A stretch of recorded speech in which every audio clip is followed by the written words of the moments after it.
ಗೌರಿ ಸುತ ವಿಘ್ನ ನಿವಾರಕ ಗಣೇಶನ ಚತುರ್ಥಿ ಹಬ್ಬವನ್ನು ಆಚರಿಸಲು ಭಕ್ತ ಬಾಂಧವರು ತಯಾರಿಯನ್ನು ನಡೆಸಿದ್ದಾರೆ. ಇತ್ತ ಸಾರ್ವಜನಿಕವಾಗಿ ಮನೆಗಳಲ್ಲಿ ಪೂಜೆಯಾಗುವ ಗಣಪತಿಗಳ ರಚನಾ ಕಾರ್ಯವನ್ನು ಕಲಾವಿದರು ಮುಗಿಸಿದ್ದಾರೆ.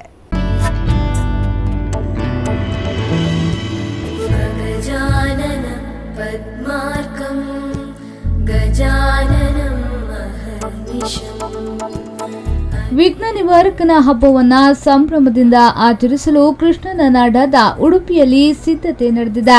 ಸಾರ್ವಜನಿಕವಾಗಿಯೂ ಮನೆಗಳಲ್ಲೂ ಗಣೇಶ ಪೂಜಿಸಲ್ಪಡುತ್ತಿದ್ದು, ಈಗಾಗಲೇ ಆರಾಧನೆಗೊಳ್ಳುವ ಗಣೇಶನ ಮೂರ್ತಿಗಳು ಫೈನಲ್ ಟಚ್ ಪಡೆದುಕೊಂಡಿದೆ. ರಥಬೀದಿ ಸೇರಿದಂತೆ ಅನೇಕ ಕಡೆಗಳಲ್ಲಿ ಹೂವಿನ ವ್ಯಾಪಾರ ಜೋರಾಗಿದ್ದು, ಕಬ್ಬಿಗೆ ಭಾರಿ ಬೇಡಿಕೆ ವ್ಯಕ್ತವಾಗಿದೆ. ಭಕ್ತ ಬಾಂಧವರು ಹೂವಿನ ಖರೀದಿಯಲ್ಲಿ ಬ್ಯುಸಿಯಾಗಿರುವುದು ಕಂಡುಬಂತು.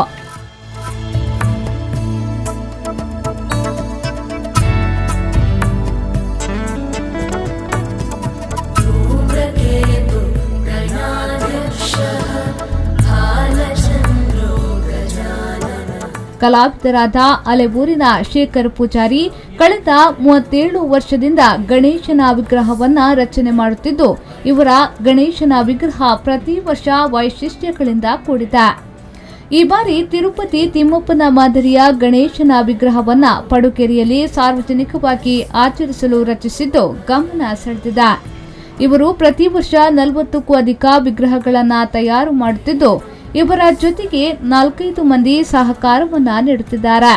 ಎಲ್ಲಾ ವ್ರತಾಚರಣೆಯನ್ನ ಪಾಲಿಸಿ ನೈಸರ್ಗಿಕವಾದ ಬಣ್ಣ ಮತ್ತು ಮಣ್ಣಿನಿಂದ ಗಣಪತಿಯನ್ನ ರಚಿಸುತ್ತಿದ್ದಾರೆ. ನಾನು ಸುಮಾರು 37 ವರ್ಷದಿಂದ ಈ ಗಣೇಶ ವಿಗ್ರಹ ರಚನೆ ಮಾಡ್ತಾ ಬಂದಿದ್ದೇನೆ. ಇದರಲ್ಲಿಯೂ ಪರಿಸರ ಪ್ರೇಮಿ ಗಣೇಶನನ್ನು ಮಾಡ್ತಾ ಇದ್ದೇವೆ. ನನ್ನೊಟ್ಟಿಗೆ ಜಯಕರ್ ಪೂಜಾರಿ, ರವಿ ಕಿರಣ್, ಹಾಗೆ ಸುಬ್ರಾಯ ನಾಯಕ್, ರಂಜಾನ್ ಇವರೆಲ್ಲ ಬಹಳ ಶ್ರದ್ಧಾ ಭಕ್ತಿಯಿಂದ ವ್ರತದಲ್ಲಿ ಕೂತ್ಕೊಂಡೆ ಈ ಒಂದು ಗಣೇಶ ವಿಗ್ರಹ ರಚನೆ ಮಾಡಲಿಕ್ಕೆ ನಮಗೆ ಸಹಕಾರವನ್ನು ಕೊಡ್ತಾ ಇದ್ದಾರೆ. ಈ ವರ್ಷದಲ್ಲಿ ನಾವು ತಿರುಪತಿ ಅಲಂಕಾರದಲ್ಲಿ ಗಣೇಶ, ಹಾಗೆ ಹೇರಂಬ ಗಣಪತಿ, ಹಾಗೆ ನಾಟ್ಯ ಗಣಪತಿ, ಶಿವಗಿ ಬೆಳ್ಳಿ ಬೆಟ್ಟದಲ್ಲಿ ನಂದಿ ಮೇಲೆ ಕೂತಂತಹ ಗಣಪತಿ, ಲಕ್ಷ್ಮೀ ಗಣಪತಿ, ಹೀಗೆ ಬೇರೆ ಬೇರೆ ಪರಿಸರ ಪ್ರೇಮಿ ವಿವಿಧ ಭಂಗಿಯ ವಿಗ್ರಹಗಳನ್ನು ನಾವು ರಚಿಸ್ತಾ ಬಂದಿದ್ದೇವೆ. ಅಲೆಬೂರಿನಲ್ಲಿ ಮುಸ್ಲಿಂ ಸಮುದಾಯದ ಯುವಕನೋರ್ವ ಗಣಪತಿ ವಿಗ್ರಹ ರಚಿಸಿ ಗಮನ ಸೆಳೆದಿದ್ದಾನೆ. ಶೇಖರ್ ಪೂಜಾರಿ ಇವರಲ್ಲಿ ವಿಗ್ರಹ ರಚನೆಯ ಬಗ್ಗೆ ಕಲಿತಿರುವ ರಂಜಾನ್ ಅಲೆಬೂರು ಅವರು ಕಳೆದ 7-8 ವರ್ಷಗಳಿಂದ ಗಣೇಶ ಹಬ್ಬಕ್ಕೆ ವಿಗ್ರಹ ತಯಾರಿ ಮಾಡುವ ಕಾಯಕದಲ್ಲಿ ತೊಡಗಿಕೊಂಡಿದ್ದಾರೆ. ಈ ಮೂಲಕ ಗುರುಗಳ ಕಾಯಕದಲ್ಲಿ ತನ್ನದು ಅಳಿಲು ಸೇವೆಯನ್ನ ಮಾಡುತ್ತಿದ್ದಾನೆ. ಶೇಖರ್ ಕಲ್ಮಾಡಿ, ಶೇಖರ್ ಪೂಜಾರಿ ಇವರು ನಮಗೆಲ್ಲ ಕಲಿಸಿದವರು, ನಮ್ಮ ಗುರುಸ್ಥಾನದಲ್ಲಿ ಇದ್ದು ನಮಗೆಲ್ಲವನ್ನು ಹೇಳಿಕೊಟ್ಟಿದ್ದಾರೆ. ನಾವು ಒಂದು ಸೇವೆಯಾಗಿ ಇದನ್ನು 10-12 ವರ್ಷದಿಂದ ಮಾಡ್ತಾ ಇದ್ದೀವಿ. ಅದಕ್ಕೆ ಏನಾದರೂ ವೃತ್ತ ಏನಾದರೂ ಮಾಡ್ತೀವಿ ಇವರು ಇಲ್ಲಿ ಎಲ್ಲ ಈಗ ಎಲ್ಲರೂ ಬಿಡ್ತಾರೆ, ಹಾಗಾಗಿ ನಾನು ಈಗ ಏನು ತಗೊಳ್ಳೋದಿಲ್ಲ.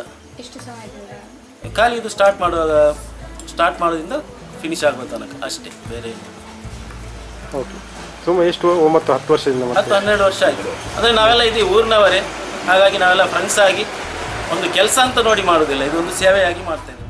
ಒಟ್ಟಿನಲ್ಲಿ ವಿಘ್ನ ನಿವಾರಕನ ಹಬ್ಬವನ್ನು ಆಚರಿಸಲು ಉಡುಪಿಯಾದ್ಯಂತ ಸಿದ್ಧತೆ ನಡೆದಿದೆ. ವಿಗ್ರಹಗಳು ಕಲಾವಿದನ ಕೈಯಿಂದ ಭಕ್ತರ ಕೈಗಳಿಗೆ ವರ್ಗಾವಣೆಯಾಗುತ್ತಿದ್ದು, ಎಲ್ಲೆಡೆ ಹಬ್ಬದ ವಾತಾವರಣ ಕಂಡು ಬಂದಿದೆ.